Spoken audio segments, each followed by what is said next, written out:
கர்த்தருடைய பரிசுத்தமான நாமத்திற்கு ஸ்தோத்திரம் உண்டாவதாக. இன்றைக்கும் நாம் தியானத்திற்கென்று எடுக்க போகும் வசனம் ஏசாயா 42 அதிகாரம் அதன் 3வது வசனம். அவர் நெறிந்த நாணலை முறியாமலும் மங்கி எரிகிற திரியை அணையாமலும் நியாயத்தை உண்மையாக வெளிப்படுத்துவார் என்று எழுதப்பட்டிருக்கிறது. இது ஏசாயா தீர்க்கதரிசிக்கு நம்முடைய கர்த்தகரும் இரட்சகருமாகிய இயேசு கிறிஸ்துவை குறித்து நம் தேவனால் வெளிப்படுத்தப்பட்ட தீர்க்கதரிசன வார்த்தைகள். இயேசு கிறிஸ்து இந்த உலகத்தில் பிறப்பதற்கு முன்பே பல ஆண்டுகளாக அவரை குறித்து தீர்க்கதரிசன வார்த்தைகள் அநேக தீர்க்கதரிசி மூலமாக கர்த்தர் பேசிக்கொண்டே இருந்தார். ஏனென்றால் உலகத்திற்கு ஒரு இரட்சிப்பு வர வேண்டும் என்றால் அது இயேசு கிறிஸ்துவினாலே வரும் என்று இந்த மக்கள் விசுவாசிக்கும்படியாக, இந்த உலகம் அறிந்து கொள்ளும்படியாக அதை கர்த்தர் வெளிப்படுத்தி கொண்டே இருந்தார். ஆனாலும் நம்மளுடைய மீட்பர் பிறந்த பொழுதோ அவருடைய சிலுவை மரணத்திற்கு பின்போ அநேக ஜனங்கள் அவரை விசுவாசிக்கவே இல்லை. கர்த்தருடைய வார்த்தையை அவர்கள் ஏற்றுக்கொள்ளவில்லை. நம்மளுடைய வாழ்க்கையிலும் அநேக முறை கர்த்தர் நம்மோடு கூட பேசியிருப்பார், நம்மை பலப்படுத்தி இருப்பார், நம்மை திடப்படுத்தி இருப்பார். பயப்படாதே, கலங்காதே, நான் உன்னோடு இருக்கிறேன் என்று அநேக வார்த்தைகள் மூலமாக நம்மோடு பேசியிருப்பார். ஆனாலும் ஒரு சில வேளைகளில் நாம் கர்த்தரை நாம் விசுவாசித்திருக்க மாட்டோம். அவருடைய வார்த்தைகளில் நாம் நிலைத்திருக்க மாட்டோம். ஏனென்றால் இது எப்படி ஆகும்?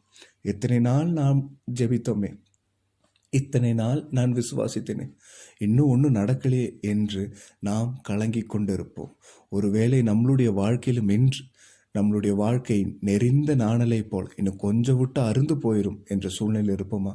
மங்கி எறிகிற திரியை போல் இனி அவ்வளோதான், அணைஞ்சு போச்சு, இனி என்னுடைய நம்பிக்கை எல்லாம் முடிந்து போச்சு, என்னுடைய விசுவாசம் எல்லாம் இழந்து போனேன், இனி யார் இருக்கா எனக்கு உதவி செய்ய, என்னுடைய வாழ்க்கையில் இனி என்ன இருக்குது, அவ்வளோதான் முடிஞ்சது என்று கனவுகளெல்லாம் தொலைந்தது போல் இருக்கிறீர்களா? எதிர்காலத்தை பறிகொடுத்து நிற்கிறீர்களா? என்ன சூழ்நிலையாக இருந்தாலும் இதோ கர்த்தர் பல ஆண்டுகளாக வாக்குத்தத்தம் பண்ணி ஒரு நாள் அந்த வாக்குத்தத்தத்தை நிறைவேற்றும் போது அந்த வார்த்தையின்படி இந்த உலகத்தை இரட்சித்தவர் நம்மளுடைய இரட்சகர் இயேசு கிறிஸ்துவை விசுவாசிக்கும் போது அவர் நெறிந்த நாணலை முறியாமலும் மங்கி எரிகிற திரியை அணையாமலும் காத்துக்கொள்வார். இன்றைக்கு நம்மளுடைய வாழ்க்கையில் திரி அணைந்து போனது போல் இருக்கிறதா? அக்கினி அணைந்து போகும் சூழலில் இருக்கிறோமா? இதோ நெறிந்த நாணல் அற்று போகும் சூழலில் இருந்தாலும் சரி, கர்த்தர் இன்றைக்கு நம்மை பார்த்து கூறுகிறார், இதோ இயேசு கிறிஸ்துவை நீங்கள் விசுவாசிக்கும் பொழுது, அவருடைய இரட்சிப்பை நீங்கள் உணர்ந்து கொள்ளும் போது, நம்பிக்கை இல்லாத இந்த நிலைமையிலும் கர்த்தர் நம்மளுடைய வாழ்க்கையில் நிச்சயம் அற்புதம் செய்வார். இதோ முறிந்து போக இருக்கும் உங்கள் நாணலை இன்னும் அவர் பலப்படுத்துவார்.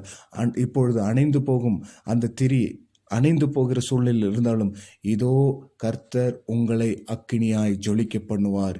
இதுவே கர்த்தரை விசுவாசிக்கிற நமக்கு இருக்கும் அடையாளங்கள். எனவே கர்த்தரை நாம் விசுவாசிக்க வேண்டும்.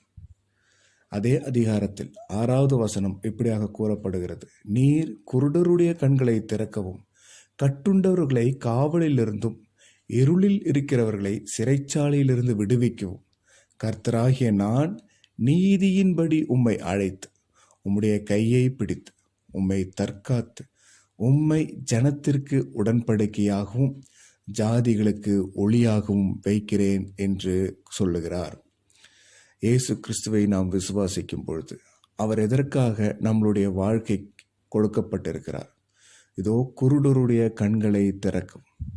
இன்றும் அநேக ஜனங்களுக்கு வழி இதுவே, இதிலே நடவுங்கள் என்று சொல்லப்பட்டும் அநேகர் அந்த வழியை நடக்க முடியாமல் உலகத்தின் தேவைகளுக்காக சத்ருவானவன் எல்லா ஜனங்களின் கண்களையும் குருடாக்கி அவர்களை உலகத்திற்கு நேராக ஓட வைத்து கொண்டிருக்கிறான். வசனத்துக்கு வாஞ்சியாக ஓடும் எண்ணங்களும் கால்களும் இப்பொழுது மிக மிக மிக குறைந்து போனது. காரணம், இந்த சத்ருவானவன் எல்லோருடைய கண்களை குருடாக்கி நடக்க வைத்து கொண்டிருக்கிறான். அவர்களை விடுவிக்க கர்த்தர் இன்றைக்கு இந்த வீட்டிற்கு நமக்கு வந்திருக்கிறார். 2வது, கட்டுண்டவர்களை காவலில் இருந்தும், இதோ கடன் கட்டுகளின் நிமித்தம், வியாதிகளின் கட்டுகளின் நிமித்தம், அநேக கட்டுகளின் நிமித்தம் கட்டி வைத்திருப்பான்.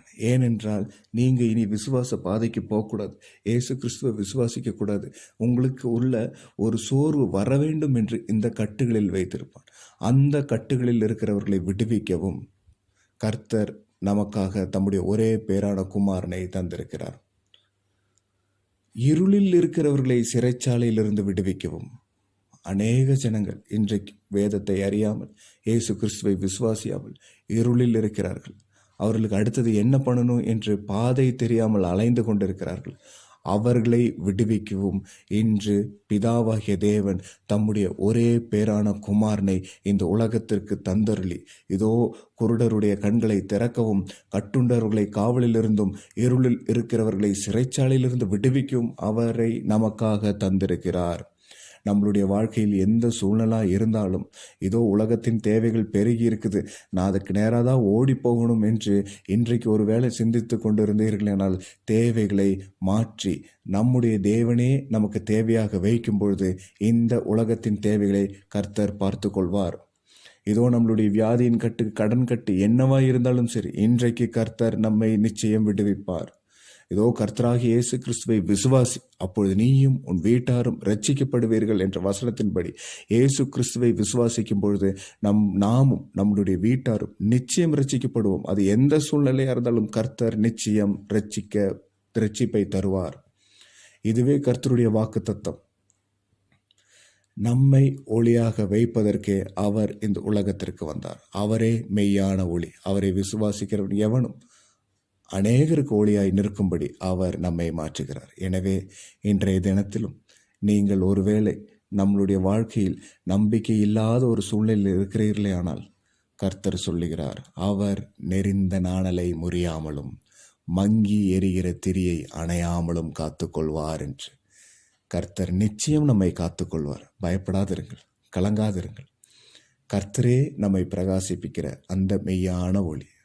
கிறிஸ்துவை விசுவாசிக்கிற எவனும் அவன் கெட்டு போகாமல் நித்திய ஜீவனை அடையும்படிக்கு அவரை தந்தருளி இவ்வளவா இந்த உலகத்திற்கு நம் தேவன் அன்பு கூர்ந்தார்.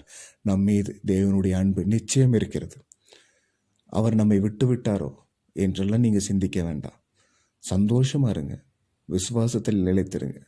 நாள் ஒன்று வரும், கர்த்தர் நிச்சயம் உங்களையும் பிரகாசிக்க வைப்பார்.